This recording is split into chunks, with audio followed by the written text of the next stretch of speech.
Janril Casimero ayaw na magpakita ng sparring session sa mga media ng Japan at Takuma Inoue target lock na ni Cuadro Alas. Ngayon ngang nasa Japan na ang ating kababayang si Cuadro Alas, Janril Casimero, ay nagulat nga ang mga Japanese media sa kanyang isang pahayag sa isang interview na wala umano mangyayaring sparring sessions habang nasa Japan ang ating angas ng Pinas hanggang sa nakatakdang araw ng kanilang pagtutuos ni Saul Sanchez sa October 13 sa Yokohama, Japan. Halina at ating pag-usapan mga ka-adventure. Ayon nga sa isang binigay na detalye ng ating angas ng Pinas sa kanyang kasagutan sa isang Japanese reporter na mahigit 200 rounds nga ang kanyang naitala ng sparring bago siya pumunta ng Japan. At ito nga ay isang indikasyon na talagang seryoso ang ating angas ng Pinas sa laban nila kontra kay Saul Sanchez at handa na nga itong pakawalan na naman ng halimaw sa loob ng kanyang katawan at babawiin ang nakaraang resulta ng kanyang huling laban kung saan ay nauwi nga sa tabla kontra kay Yukionori Ugoni. At takutin na naman ang Japanese monster. Marami nga nagsabi na mautak talaga itong angas ng Pinas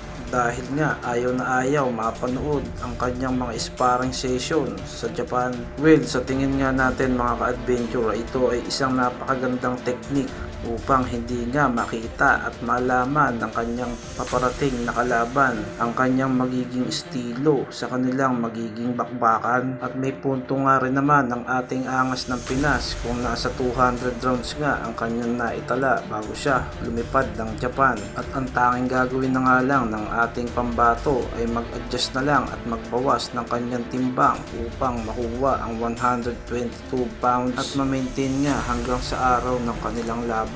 Bagamat ito nga pong report na ito ay ibinahagi ng isang Japanese reporter, ay mas maganda pa rin habang nasa live nga ni Kuya Jason ay pwede nating itanong sa kanyang live at i-confirm nga kung tunay nga na wala ng sparring session ang magaganap. At baka sabihin ng iba dyan ay gumagawa lang tayo ng kwento-kwento na wala namang katuturan. Pumunta naman tayo sa kabilang balita mga ka-adventure.